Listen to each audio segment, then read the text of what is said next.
A dinner party never seems to be just a dinner party. There always seems to be something else going on, especially if the invitation to said party comes from one Jacques Schnee, who always has an ulterior motive or some other goal that he's trying to achieve, as is the case in this episode. But before I get into that, I will say spoiler warning for those who have not seen episode 8 of RWBY Volume 7, as it will not be showing the episode or any clips from it in this video. Simply images of the episode and offering analysis of the events that take place. I will leave a link in the description below so you guys can go to Rooster Teeth first, watch the episode there, and support the series that we all love. Now the episode itself starts off with Team RWBY and Oscar discussing what exactly is going to take place at this party. That it's essentially just a veil for Jacques to interrogate Ironwood in front of the rest of the council. To kind of bring out into the open the information that Ironwood's been hiding, probably with the overall goal of getting Ironwood thrown off the council so Jacques can essentially have free reign. Remains to be seen as to how the outcome will actually be, but, you know, we'll hopefully see in the next episode. But the point is brought up again as to it's really strange how Jacques even got elected to the council in the first place.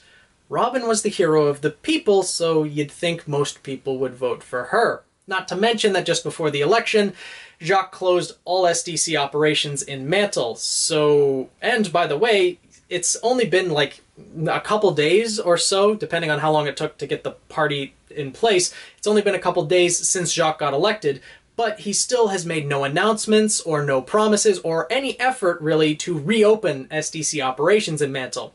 As expected, but, you know, it really shows what kind of person and politician that Jacques actually is. No surprise to us, probably no surprise to the people in the Kingdom of Atlas, but still, dick move. But this brings up the question as to whether Jacques is working with Salem, or at least what shady dealings is he doing, because something else is going on. That's the reason he probably got elected. Weiss even says, and she's the one who knows him best, that he would do anything to get what he wants. So they need to find out what exactly that is, because if it is working for Salem, you know, that's going to cause some problems, which, as we know, technically he's not working for Salem, but he is helping her by having Watts help him, so yeah, he has a connection to her. So Weiss is going to use the party for a veil as well, to try to find out what exactly it is that Jacques is up to. She can wander the halls of the Schnee Manor without looking too suspicious, as, you know, she lived there most of her life. So that's the plan. And they all head out to the party. Literally, everyone is at this party. All the main characters for Volume 7, minus Pietro and Maria. But literally all of the Aesops, Ironwood, Penny, Winter, Team RWBY, Team Junior, Oscar Crow, all of the people are there. And in their, you know, combat attire. They don't seem to have all their weapons on them, but still, it's their combat attire, and this is, you know, a party at the Schnee Manor. Seems to be a little bit of a formal environment, but, you know. And Winter's attitude upon getting there is priceless. She has no tolerance for that place or Jacques at all, which raises the question as to how exactly was she raised? What events happened in her childhood? Because she was the firstborn. She was probably raised a little bit differently than Weiss or Whitley because she was the first heir to the SDC. So I'd be interested to know why she has no tolerance, has no desire to even act the part, whereas Weiss can at least act somewhat, you know, enthused or happy to be there, I guess. Or at least not act like she hates the place, but still. So they walk up to the door, and could you imagine opening the door to this many trained huntsmen looking like they're about to come crash this party? Which is kind of accurate, actually, but still pretty intimidating. And it's Whitley who actually answers the door, instead of Klein. Which, what happened to Klein? Well, he was laid off for who knows what reason. Well, unfortunately, we know what reason it was, because Jacques probably put 2 and 2 together that Klein helped Weiss escape. So he was laid off. Now, I think we will see Klein again, because he's worked for the Schnee Dust Company, or the Schnee Manor, worked for the Schnee family, for quite a number of years from the sounds of it, so he's probably overheard a number of Jacques' conversations and knows some of the shady dealings he's already done in the past. So I wouldn't be surprised if Klein is working to kind of impeach Jacques Schnee and get him thrown off the council, which hopefully will happen because good things cannot be in Jacques' future. At least, I hope not. So everyone is escorted inside by Whitley, and he points out that our dining room table is not big enough for all of you, so whoever's coming in, follow me. Everyone else just stays in the main hall of the giant mansion. So Ironwood, Penny, Winter, and Clover follow Whitley into the interrogation room. Dining hall technically, but it's an interrogation room, let's be honest. And everyone else stays in the main hall. And there's a brief exchange between Clover and Crow that I absolutely love. I like how these two are becoming like best friends. It's amazing. Because Clover says, "Wish me luck." Crow responds, "You know, they already got you with you. They have no problem." Like, I hope that these two become a team and that Clover can really help Crow get a handle on his semblance and, you know, can help him just become a lot better towards himself and have a better outlook on life. But, you know, he could also be the traitor, which could also hurt, you know.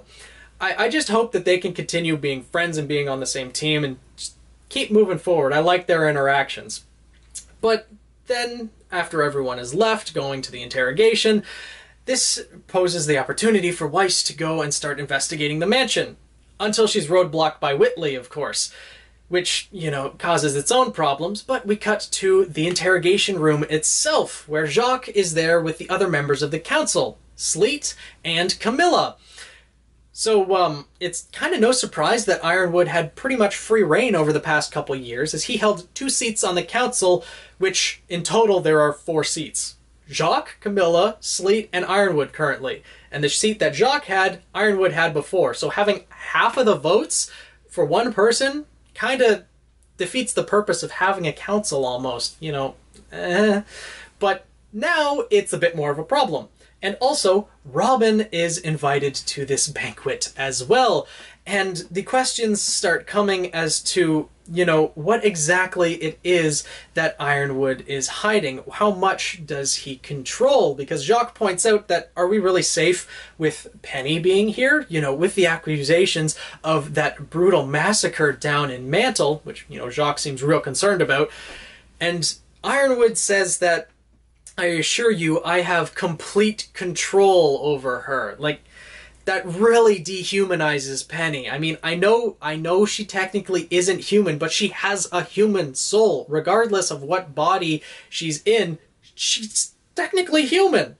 The heart she has is human. Although, you know, mechanical, still, you know, it really dehumanizes her and probably makes her feel real bad. She's already struggling with the fact that the people she were protecting have turned on her. Like, this doesn't really help the situation. And then Jacques literally says, "Well, let's start discussing about what exactly you control." Now, the episode itself does skip back to the party, but I'm going to focus on the rest of the interrogation that we see, because we'll split it into 2 even parts. So the fact that Jacques brought up how much Ironwood possibly controls raises the question to me as to how much Watts actually told Jacques. Now, I don't think Jacques knows about the relic or the maidens or anything like that, but Watts might have hinted to Jacques that Ironwood controls a lot more than you know, prompting Jacques to interrogate Ironwood all the more. So I think that that's kind of what he's hinting at, even though he doesn't know it at that time.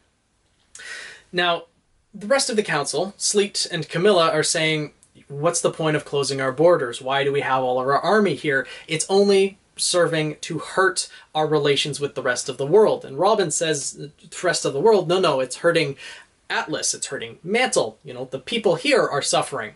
And Jacques further brings up that, "What exactly are you doing with Amity? I talked to my other councilmen here, and they have no idea. They're just as much in the dark as I am." Which surprises Robin. Now she knows that Amity Coliseum is being used for a new communication tower. And Blake and Yang also told her that he doesn't know who he can trust. Ironwood doesn't know who he can trust. So if the people who are doing the things in Mantle, who are killing all these people, found out about the new communications tower, they would do everything in their power to destroy it. I'm sure Robin's starting to think that, okay, the rest of the council doesn't know about this. Could the rest of the council possibly be involved with these people who are doing the killings in Mantle?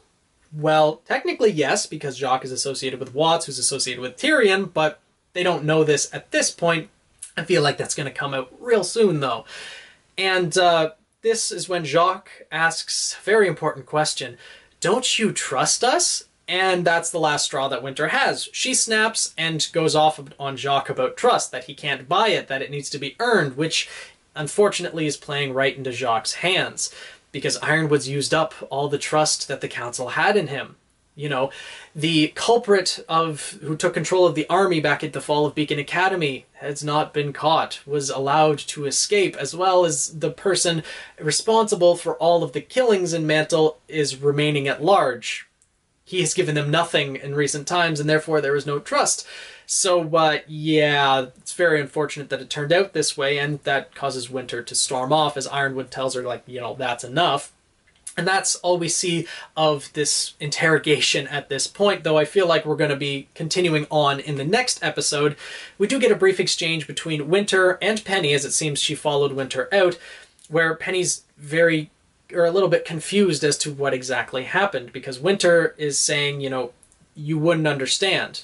Of course, that hurts Penny's feelings because she thinks that, oh, because I'm a robot, I don't understand. But no, this is a situational thing. Winter was raised in this mansion, and it brings up that she has a lot of memories that make it hard for her to control her emotions, which again makes me wonder what exactly it is that happened to her when she was a kid. How exactly was she raised? Obviously as the heiress, but still, some things were definitely not happy in her childhood. And Penny is still confused. You know, you were speaking from the heart, etc. And Winter is going on, you know, she should have stayed silent. And Penny still doesn't understand, and I feel real bad for Penny because she's just been feeling so down since being blamed for the killings in Mantle, which I completely understand, but I don't know. I don't like where this is leading with Penny, and hopefully things will happen that she'll be alright, but I don't know. I have my doubts. But back to the other half of the episode, the party that's taking place in the main lobby. Now, Crow and the rest of the Aesops went to patrol the grounds as they didn't really want to be in the hoity-toity atmosphere of the party itself, but they gave some parting words, or at least Harriet did, to the rest of the group. To not wander off, to not break anything, and to, you know, be ready in case Ironwood called on them. But, well, Yang suggests doing exactly the opposite. Especially considering Whitley is still roadblocking Weiss, they decide to come up with a plan to solve that problem. Now, Ren is looking very happy in this episode, you know, alongside Nora, who starts gathering a giant plate of food, so we know exactly where this is headed. But Ren is, you know, his actions have been kind of scattered throughout the volume. He's been very agitated when in Mantle, surrounded by negative emotions. I made a video on this earlier, but I think his quick responses to Ironwood is partially due to Ironwood's, you know, agitation and paranoia, and Ren is affected by that. Maybe to just give responses that will maybe ease his agitation and ease his negative emotions. Maybe it's something along that. It'll probably get explained later in the volume, but still, it's interesting that he's very happy here in a situation that Ironwood would definitely be against, which is, you know, ruining Jacques' party, or maybe he'd be for it. I don't know. Anyways, yeah, Nora and Ren come up with the plan where they're just going to casually walk by while Nora's carrying this huge plate of food with a bowl of soup on the top, and it seems like the soup is the only thing that ends up doing any work, and then they're just going to casually bump into each other, and this giant plate is going to fall and hit Whitley. Unfortunately, some poor unsuspecting woman takes the place and takes the shot for Whitley, which gets covered in soup, and the rest of the stuff just bounces off of her and does nothing. So, yeah. But luckily, this woman does the task all the more better. Whitley, with his very white aesthetic, you know, white clothes, white hair and everything, while this woman is carrying a glass of red wine, doses him with it. Weiss is trying to keep from laughing, which is absolutely adorable, but, you know, I think the next time we see Whitley, he might have some pink tie-dye hair, because white or red wine is a bit difficult to get stains out of. But Whitley needs to go take care of the mess, which leaves Weiss open to go investigate the rest of the manor, to try to find out what exactly it is that Jacques has been up to. And first we see her look into a room that has a bunch of portraits hanging. You know, there's ones of Whitley, ones of Weiss, but one of a very Schnee-looking warrior. I'm guessing this is Nicholas Schnee, and holy crap, this dude looks like a true warrior. Jacques, I know you married into the name, but holy crap, you do not live up to that. Like, I want a flashback to see Nicholas Schnee in action, because he looks like an absolute badass. Also, we see Willow Schnee in her wedding veil, it looks like. At least I assume that's Willow Schnee, but she looks very pretty in that picture.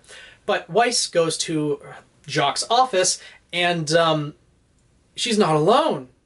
She encounters Willow Schnee, her mother. We finally are introduced to the mother of Weiss Schnee, who is named Willow Schnee. It was only, you know, theorized to be named Willow Schnee up until this point, but her name is in fact Willow Schnee. Happy that that's the case. That means all of my other videos that discuss her are accurate with the naming, but yeah, she couldn't come to the party because she wasn't feeling well. Bottle of alcohol in hand, and is asking, why exactly are you in your father's office? Oh, well, she's looking for something that she left behind, which of course reminds Willow that Weiss did leave, but that Weiss says he's been up to no good. He's been doing something shady. Which Willow responds with, you know, I thought we all expected that by this point. So she's well aware that Jacques is just a complete dick and is not really handling the company very well, but she doesn't have the emotional capacity to handle it, hence why she's turned to drinking. But she has been making some efforts to move against it, even though Weiss had said, you know, I'm trying to do something about it, implying that, you know, Willow isn't, which she's drinking straight from the bottle at this point, so technically, I guess not, but Willow shows her scroll to Weiss that she has put cameras in every room of the house, just as kind of a fallback in case, you know, she probably needs to throw Jacques under the bus and get herself and the kids out of there, though she hasn't used it as of yet. But tells Weiss that a strange man came to visit Jacques at some point in the past week or so, I'm guessing, and leaves that with Weiss, which leaves Weiss wondering, of course, who is this guy? Because no one has any idea who he is. At this point, though, I don't think Raven's going to return in Atlas, as up until now, Raven was the only person who knew about Watts' connection to Salem, but I feel like it's going to come out in a different way, unfortunately. As Willow is leaving, though, she tells Weiss to make sure that you don't forget your brother. Of course, Whitley wants nothing to do with Weiss, but Willow points out that it was only because Weiss left Whitley with them, or more importantly, alone with Jacques, so Jacques could have free reign over, you know, his upbringing and his training to be the next heir, etc. So it seems like eventually Weiss is going to rescue Whitley from the Schnee prison, I guess, that is the Schnee Manor. And after Willow leaves the room, it then cuts to Watts in Mantle, as it's raining pretty heavily. So he taps a couple things on his scroll, we see some machines shut down, and then the weather changes from rain until snow. But it's not Watts that has the power to control the weather, no, it's Atlas that does, or in this case Mantle, and Watts simply turned it off. This rain turned to snow. There was only raining because of the heat that was being generated from Mantle. The snow is what's regularly out there in the snowy continent of Solitas. So, essentially, this is dooming the people of Mantle. The people of Mantle are on the path to freeze to death probably within the next couple of hours. The snow and ice of, you know, the continent of Solitas is unforgiving. This is where the episode ends off, but this is so foreboding. This is going to drive the people of Mantle to Atlas, as they're the only ones with heat and technology left. People are going to start dropping like flies in Mantle if nothing is done, and this is going to essentially create the riots that were quelled before, except on a much, much greater scale. Mantle is probably going to invade Atlas, and this is just not looking very good. Now, overall, this episode does foreshadow a couple of things. One, that Jacques may know a little bit more than what he's letting on. I don't think he knows about the relic or the maidens, as I mentioned before, but he does know that Ironwood is hiding something more than he's telling everyone. More than he already had suspected before, so I'm interested to see how all of this comes out. If Amity Coliseum being a new communications tower will become public, at least to the rest of the council. Whether it's Robin or Ironwood who will say so, I'm curious to see how it will turn out. Then there's, of course, finally meeting Willow Schnee. Unfortunately, I don't think she's going to be able to be rescued from Jacques. It seems as though it's setting up that Whitley might be, because I would really love it, actually, if Whitley got rescued from the Schnee Manor by Team RWBY and everyone, and he actually joined up with them, not permanently or anything, because he can't really fight in battle, which seems to be necessary in the fight against Salem, but that he could kind of befriend Oscar. I would love to see that interaction of the wealthy rich boy who was raised to be an heir to the Schnee Dust Company interacting with the farmhand who just came into the knowledge of the entire world, I guess. But that would be an interesting interaction, and I would love to see those two kind of have those little debates. If Whitley can get over his anger at Weiss for leaving him behind, because he does seem to be just like a scared little boy trapped under his father's thumb. So as much as I haven't liked the guy in the past for the things he said to Weiss and the way he's treated her, it does make sense overall, but we'll see how it ends up turning out. And now the most important thing for the development of the plot is that Weiss now knows what Watts looks like. She has no idea who he is or what he's capable of, but knows what he looks like. So she's probably going to at least try to bring that image to the rest of Team RWBY and Ozpin's faction, so that eventually it can get to Ironwood and possibly Pietro, and then they can open up and say, oh my god, that's Arthur Watts. He's supposed to be dead. What exactly is he doing here? He was a disgraced scientist for doing something, and hopefully we'll find that out.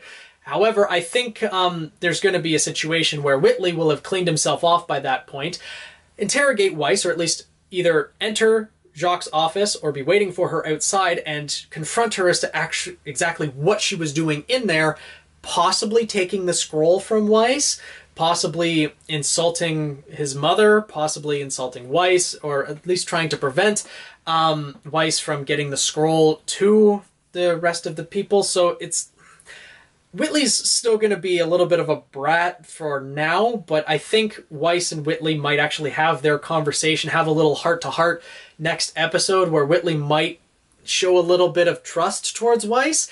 Either that, or he's going to say, no, hey Dad, Weiss was snooping around your office. Look, here, there's cameras everywhere. She has pictures of the person you're in contact with. And maybe that's how Ironwood will see, oh my god, you're in contact with Arthur Watts. This ain't good. Let's see how things progress from there. Overall, I think that's how things are going to go for next episode. We're probably going to continue on immediately after this, see the rest of the events of the interrogation and the party, and see how things play out, because there's still a lot of interaction that we need to see for the Schnee family and also Ironwood and Jacques. I hope we can see Winter interact with her mother as well, and I would really like it if Willow, 1, got more screen time, and 2, was able to be rescued from Jacques, that maybe she was reinstated as the leader of the Schnee Dust Company after Jacques gets sent to the curb, and, you know, hopefully she can divorce him, etc.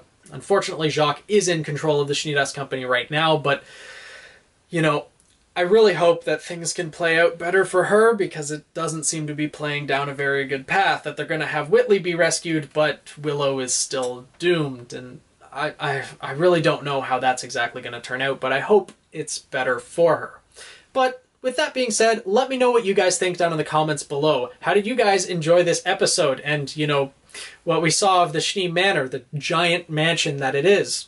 How does one person need that much room? But the interrogation between Ironwood and Jacques definitely doesn't seem to be going very well for Ironwood, pretty much as predicted, but how do you think it's going to turn out? How did you feel about finally being introduced to Mama Schnee, etc.? And do you, like me, want to see more of her character and more of her interactions with the rest of her children and her husband? I would really like to see that by the end of the Atlas arc, whether it's this volume or next, that she actually gets to backhand Jacques at one point. That would be really satisfying to see. But with that being said, thank you so much for watching. Make sure to subscribe if you want some more RWBY content. There's currently a best or worst villains poll going on until December 24th at midnight Eastern Standard Time. I'll leave a link in the description below so you guys can go there, vote for your top 2 villains to see who would reach the top of the RWBY naughty list. And with that being said, again, thank you, and I'll see you guys in the next video.